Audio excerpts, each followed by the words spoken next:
Hi welcome to our channel. ప్రస్తుతం మనతో పాటు దాము బాలాజీ గారు సీనియర్ జర్నలిస్ట్ ఉన్నారు. వాటితో ఒకసారి మాట్లాడదాం. సార్ నమస్కారం సార్. నమస్తే. సార్ ట్రంప్ ప్రపంచ దేశాల మీద అన్నిటి మీద కూడా టారిఫ్స్ విధించడం మనం చూస్తున్నాం సార్. దీని ప్రభావం చాలా దేశాల మీద పడడం, వాళ్ళు దీన్ని వ్యతిరేకంగా మాట్లాడడం కూడా చూస్తున్నాం. మరి ఈ సుంకాల ప్రభావం భారతదేశం పైన ఏ రకమైన ఇంపాక్ట్ చూపించే ఛాన్స్ ఉంది? మరి దీన్ని భారతదేశం అంటే ఇండియా ఏ విధంగా దీన్ని డీల్ చేస్తుంది? మరి దీని వల్ల కొన్ని లాభాలు ఉన్నాయని కూడా చెప్తున్నారు. మరి ఎటువంటి లాభాలు ఉన్నాయి? రెసిప్రకల్ టారిఫ్స్ అనేసి ట్రంప్ మొన్న అనౌన్స్ చేశాడు. సో 10th అనౌన్స్ చేసిన తర్వాత ఒక్కసారిగా ప్రపంచం అంతా అతలాకుతలం అయిపోయింది. అమెరికన్ స్టాక్ ఎక్స్చేంజ్ల దగ్గర నుంచి అన్ని రకాల స్టాక్ ఎక్స్చేంజ్లు కూడా బలహీన పడిపోయినాయి, డౌన్ ట్రెండ్లో ఉన్నాయి. దాని తర్వాత ట్రంప్ ఏం చేశాడంటే ప్రధానంగా చైనా మీద ఎక్కువ చేశాడు. ఆయన టారిఫ్లు ఎలా చేశాడంటే, టారిఫ్లు చేయడం వెనక లాజిక్ ఆయన చెప్పేదేమో రెసిప్రకల్ టారిఫ్స్ అంటారు. అంటే అమెరికా నుంచి, ఫర్ ఎగ్జాంపుల్ అమెరికా నుంచి ఇండియా కొన్ని దిగుమతులు చేసుకుంటుంది, అమెరికాకి ఇండియా కొన్ని ఎగుమతులు చేస్తుంది. సో యావరేజ్లో మన టారిఫ్స్ అమెరికా నుంచి మన దేశంకి వచ్చే టారిఫ్స్ గూడ్స్ మీద టారిఫ్స్ యావరేజ్లో 56% మనం టారిఫ్ వేస్తున్నాం. ట్యాక్స్ అనుకోవచ్చు, సుంకం అంటారు తెలుగులో, సుంకాలు వేస్తున్నాం. మన వాటి మీద యావరేజ్లో అమెరికా ఎంత వేస్తుంది? 3% వేస్తుంది. అంటే ఎంత తేడా ఉంది? 53% మనం వాళ్ళకంటే, అమెరికా కంటే మనం ఎక్కువ వేస్తున్నాం. దీని వెనక మళ్ళీ లాజిక్లు ఉన్నాయి. దీని వెనక WTO, వరల్డ్ ట్రేడ్ ఆర్గనైజేషన్, ఈ వ్యవహారాలు ఉన్నాయి. కానీ ఇప్పుడు అతను చెప్తున్నది ఏమంటే, మీరు మా గూడ్స్ మీద 56% వేస్తున్నారు కాబట్టి నేను కూడా మీ దాని మీద 56% వేస్తాను అనేది అతని లాజిక్. ఇది నెంబర్ 1. నెంబర్ 2 ఏంటంటే ట్రేడ్ డెఫిసిట్ అంటారు. అమెరికా నుంచి మనం ఎంత విలువైన వస్తువుల్ని, సేవల్ని మనం తీసుకుంటున్నాం, దిగుమతి చేసుకుంటున్నాం, మనం అమెరికాకి ఎంత చేస్తున్నాం, ఈ గ్యాప్, దీన్ని ట్రేడ్ డెఫిసిట్ అంటారు. ఇది కొన్ని దేశాలతో అమెరికాకి ట్రేడ్ డెఫిసిట్ అనేది చాలా ఎక్కువ ఉంది. ఫర్ ఎగ్జాంపుల్ చైనాతో 100 బిలియన్ల పైన ట్రేడ్ డెఫిసిట్ అమెరికాలో ఉంటుంది. అంటే అమెరికా నుంచి చైనాకు వచ్చే వాటికంటే చైనా నుంచి అమెరికాకు వచ్చే వాల్యూ ఎక్కువ అన్నమాట. సో ఈ ట్రేడ్ డెఫిసిట్ తగ్గించుకోవాలి. ట్రేడ్ డెఫిసిట్ పెరిగిపోయే కొద్దీ అమెరికన్ ఎకనామీ దాని ఎఫెక్ట్ పడుతుంది. సో ఇలాంటి అనేక రీజన్స్తో ఆయన ఏం చేశాడంటే వివిధ దేశాల టారిఫ్స్ని పరిశీలించి బోర్డు కూడా ఆ రోజు ప్రదర్శించాడు ప్రెస్ మీట్లో, ఒక్కొక్క దేశం ఎంతంత వేస్తున్నాయని. అది ఇండియా కూడా చాలా ఎక్కువే వేస్తుంది. సో దాన్ని బట్టి నేను సగమే వేస్తున్నాను. అంటే ఇప్పుడు ఇండియా 56% వేస్తే అమెరికా ఏం చేసింది, మన వస్తువు సేవల మీద అక్కడ 26% వేసింది. అంటే బేస్ లైన్ 10% పెట్టుకున్నారు. 10% అయితే అందరికి కామను. దాని తర్వాత ఎవరెవరు దీన్ని బట్టి ఈ ట్రేడ్ డెఫిసిట్ని బట్టి ట్యాక్స్లు అనేవి పెరుగుతూ వెళ్తాయన్నమాట. అలాగా మనకేం పడిందంటే 26% మనకి వేశారు. మన చైనాకి మొదట్లో 104% వేశారు. దాని తర్వాత 125% వేశారు. ప్రజెంట్ 145% ట్యాక్స్ ఉంది చైనా వస్తువుల మీద. అంటే ఒక వస్తువు 100 రూపాయలకి ఇంతకుముందు అమ్ముతుంటే ఇప్పుడు 145 రూపాయలు అదనంగా పడుతుంది.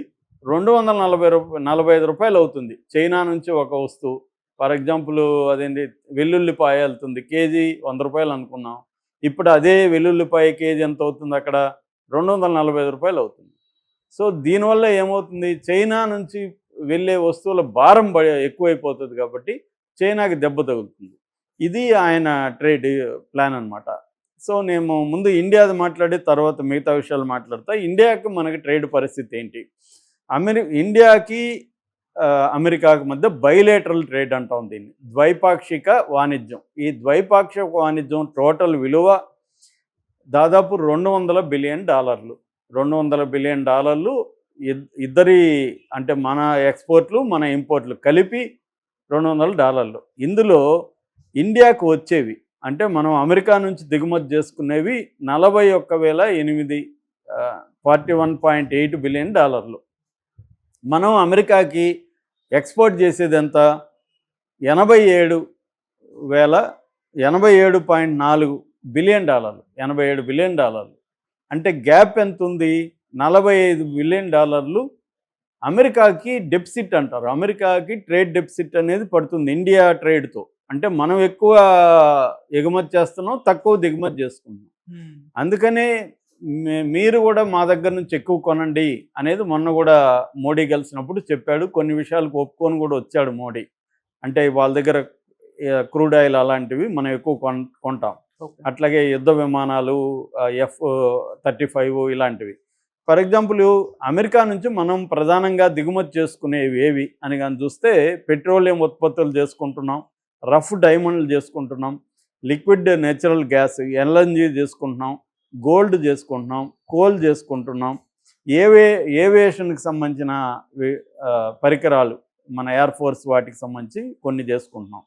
ఇది మనం దిగుమతి చేసుకునేవి. మనం ఏమి అమెరికాకి ఎగుమతి చేస్తున్నాం అంటే ఫార్మా ప్రోడక్ట్స్, అంటే వైద్య రంగానికి సంబంధించిన హెల్త్ సంబంధించిన ప్రోడక్ట్స్, అంటే జనరిక్ డ్రగ్స్ అలాంటివి ఏపీఐ అంటారు. అలాంటి వాటిని మనం ఎగుమతి చేస్తున్నాం.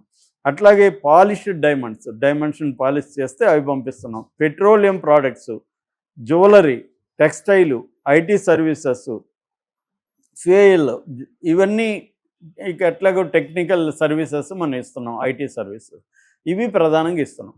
సో ఇప్పుడు 26% మన మీద వేశాడు. అందులో 2-3 రంగాలకి ఎక్సెప్షన్ ఇచ్చాడు. ఒకటి pharma sector, essential pharma medicines మీద తారీఫ్ లేదు. అట్లాగే సెమీ కండక్టర్స్ మీద తారీఫ్ లేదు. కొన్ని ఎనర్జీకి సంబంధించిన కొన్ని గూడ్స్ మీద తారీఫ్ లేదు. ఇది కూడా నెక్స్ట్ నేను వేస్తానని చెప్తున్నాడు.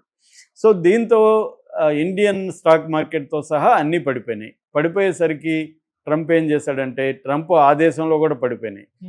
దాదాపు 5 ట్రిలియన్ల వర్త్ డౌన్ అయిపోయింది. దాంతో ఏం చేశాడంటే ట్రంప్ దిగొచ్చి 75 దేశాల మీద 3 నెలలు అంటే 90 రోజుల పాటు పాజ్ పెట్టాడు. ఈ తారిఫ్స్ నేను అమలు చేయను. ఎందుకంటే అతని భాషలో చెప్పాలంటే these countries are crawling to kiss my ass అన్నాడు. వాళ్ళు వచ్చి నన్ను అడుక్కుంటున్నారు, దే ఆర్ బెగ్గింగ్ అని చెప్పాడు. సో ఈ దేశాలు బెగ్గింగ్ చేస్తున్నాయి కాబట్టి వీళ్ళకి కొంత టైం ఇస్తున్నా, నా కండిషన్లకు వీళ్ళు ఒప్పుకోవడానికి 3 నెలలు టైం ఇస్తున్నాను. అలాగే మనకి ఇండియాకి కూడా 3 నెలలు టైం ఇచ్చాడు. సో చైనాకి మాత్రం తగ్గించలేదు, చైనాకి ఇంకా పెంచాడు.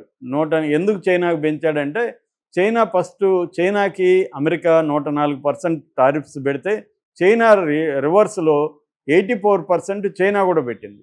మనమేం పెట్టలే, మనం రివర్స్లో అమెరికన్ గూడ్స్కి మనం పెంచలేదు, కానీ చైనా పెంచింది, 84% పెంచింది. దాంతో ట్రంప్ కోపం వచ్చి ట్రంప్ దాన్ని 125% చేశాడు. ఇప్పుడు 145 అని ఈరోజు డిక్లేర్ చేశాడు. 140% ట్యాక్స్ చైనా మీద పడుతుంది. చైనా తగ్గట్లే. చైనా ఏం చేస్తుంది, 84% ట్యాక్స్ పెట్టిందా, ఒక 18 అమెరికన్ కంపెనీలకి రిస్ట్రిక్షన్స్ పెట్టింది.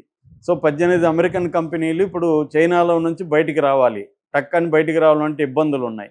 అట్లాగే చైనా ఏం చేస్తుంది, తనకి ఇప్పుడు అమెరికాలో తన వస్తువులు కాస్ట్ పెరిగిపోయినాయి కాబట్టి వాళ్ళ దేశంలో డొమెస్టిక్ కన్జంప్షన్ని పెంచే విధంగా చర్యలు తీసుకోవడం, వాళ్ళ స్టాక్ మార్కెట్ పడిపోకుండా గవర్నమెంట్ స్టేట్ స్పాన్సర్డ్ సంస్థల దగ్గరే షేర్లు కొనిపించడం, దాని ద్వారా షేర్ మార్కెట్ని బ్యాలెన్స్ చేయడం, తర్వాత ఇతర దేశాలతో రాయబారాలు నడుపుతుంది, సౌత్ కొరియాతో, ఇండియాతో కూడా. అంటే ఇప్పుడు లేటెస్ట్ ఇదేంటంటే చైనా గూడ్స్ 5% ఇప్పటికే కంటే కూడా మేము తక్కువ ఇస్తాం అంటే వాళ్ళ వాళ్ళ కరెన్సీని తగ్గించింది. వాళ్ళ కరెన్సీని తగ్గించడం వల్ల వాళ్ళ ఎక్స్పోర్ట్లు తక్కువ అవుతాయి. ఇప్పుడు చైనా నుంచి ఒక ఫోన్ వస్తుంది మనకి, ఇంతకుముందు 100 రూపాయలు ఉంది, ఇప్పుడు 95 రూపాయలకు వస్తుంది. ఎందుకంటే వాళ్ళ కరెన్సీ తగ్గింది కాబట్టి మనకు తక్కువ అవుతుంది. దీనివల్ల మనం ఏం చేస్తాం, ఇప్పుడు నేను ఫోన్ కొనాలనుకుంటాను, నేను ఈ రేంజ్లో నాకు ఏది బెస్ట్ ఫోన్ అని చూస్తాను. ఇదే రెడ్మీ ఫోను నాకు 100కి 5 రూపాయలు తగ్గింది, 5%. సో నాకు ఇది బెస్ట్ కదా, 5% నాకు ఎక్స్ట్రా వస్తుందని నేను రెడ్మీ కొంటాను. అలాగా మనం ఫోన్లు కావచ్చు, టీవీలు కావచ్చు, ఎలక్ట్రానిక్ వస్తువులు మనకి చీప్గా పడే అవకాశం ఉంది. అలాగా చైనా ఏం చేస్తుందంటే తలగొకుండా అమెరికాని ఢీకొంటూ ఉంది. మరి అది ఏం జరుగుతుందో చూడాలి.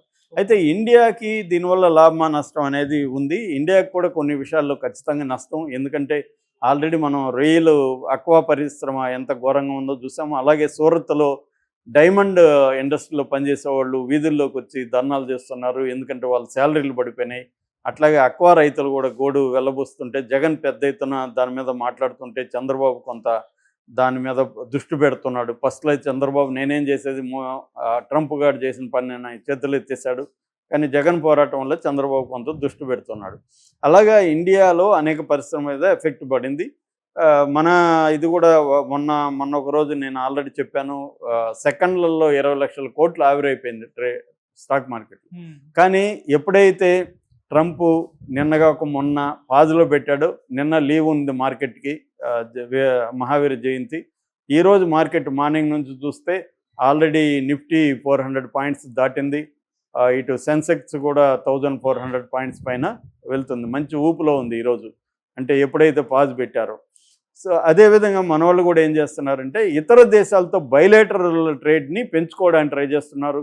మన నిర్మలమ్మ లండన్ వెళ్ళింది, అక్కడ ఆల్మోస్ట్ 75% ఓకే అయిపోయింది, 95% ఓకే అయిపోయింది. ఇంకా చిన్న చిన్న విషయాలు ఉన్నాయి. మనతో లండన్తో అంటే ఇంగ్లాండ్తో మన దేశానికి బైలేటరల్ ట్రేడ్ ఉంటుంది, అట్లాగే ఆస్ట్రేలియాతో బైలేటరల్ ట్రేడ్ ఉంది, ఇతర దేశాలతో బైలేటరల్ ట్రేడ్ చేసుకుంటుంది. ఆమె ఏమంటుందంటే ఇక మీదట బైలేటరల్ అనేదే ముందుకు వస్తుంది, మల్టీలేటరల్ అనేది తగ్గిపోతుందని కూడా స్టేట్మెంట్ ఇచ్చింది. అట్లాగే ఇప్పుడు అమెరికా నుంచి బయటకు వస్తాయి కొన్ని కంపెనీస్, అంటే అమెరికన్ కంపెనీస్ కూడా చైనా నుంచి అమెరికన్ కంపెనీస్ కూడా చైనాలో ఉన్నాయి. ఆ కంపెనీస్కి చైనాలో ఉత్పత్తి చేసి పంపిస్తే అమెరికాకి 145% పడుతుంది, కాబట్టి వాళ్ళు ఇండియాకు వచ్చే అవకాశం ఉంది. ఆల్రెడీ వియత్నాంకి థాయిలాండ్ కొన్ని వెళ్ళాయి, ఇండియాకి కూడా వస్తాయి. అలాగా చైనా గూడ్స్ ఇండియాకి వస్తాయి. చైనా కంపెనీ అమెరికన్ కంపెనీస్ కానీ ఇతర దేశాల కంపెనీస్ చైనా నుంచి కొంత అక్కడ తగ్గించుకొని ఇండియాకి వస్తాయి. అలాగే చైనా ప్లస్ పాలసీ అంటారు, అంటే చైనా కాకుండా ఇతర దేశాలు. మంది అతిపెద్ద మార్కెట్ కాబట్టి మనం భయపడాల్సిన అవసరం లేదు. రెండవది మంది డొమెస్టిక్ కన్జంప్షన్ మీద డిపెండ్ అయిన మార్కెట్, మనం ఎక్స్పోర్ట్ల మీద డిపెండ్ అవ్వలేదు, డొమెస్టిక్ దీని మీద ప్రధానంగా డిపెండ్ అయినాం. పైగా మనకి ఈ ట్రేడ్ డెఫిసిట్ అనేది లేదు, మనకి ట్రేడ్ సర్ప్లసే ఉంది. 35% ట్రేడ్ సర్ప్లస్ మనకు ఉంది, కాబట్టి మనం భయపడే పరిస్థితి లేదు. మన మోడీ గవర్నమెంట్ కూడా ఈ విషయాల్ని జాగ్రత్తగా డీల్ చేస్తుంది, అమెరికాతో కూడా ఆచితూచి వ్యవహరిస్తుంది. సో ఈ క్రైసిస్ని ఆపర్చునిటీగా ఎలా మార్చుకోవాలన్న యాంగిల్లో ఇండియన్ గవర్నమెంట్ పనిచేస్తుంది. కాబట్టి నాకు తెలిసి ఇండియన్ ఎకనామీకి ఇమ్మీడియట్లో కొంత ఇబ్బందులు ఇయర్లో ఉండొచ్చు, కానీ ఎందుకంటే నేను అనేక ఎక్స్పర్ట్ల అభిప్రాయాలు వింటున్నాను, చదువుతున్నాను. వాళ్ళు చెప్పేది ఏంటంటే ఇయర్ ఎండ్ వరకు కూడా కొంత ఆటుపోట్లు అయితే పడి లేయడం అనేది ఉంటుంది, కానీ మనది లాంగ్ రన్లో మన ఎకనామీకి ఏమీ డోకా లేదు.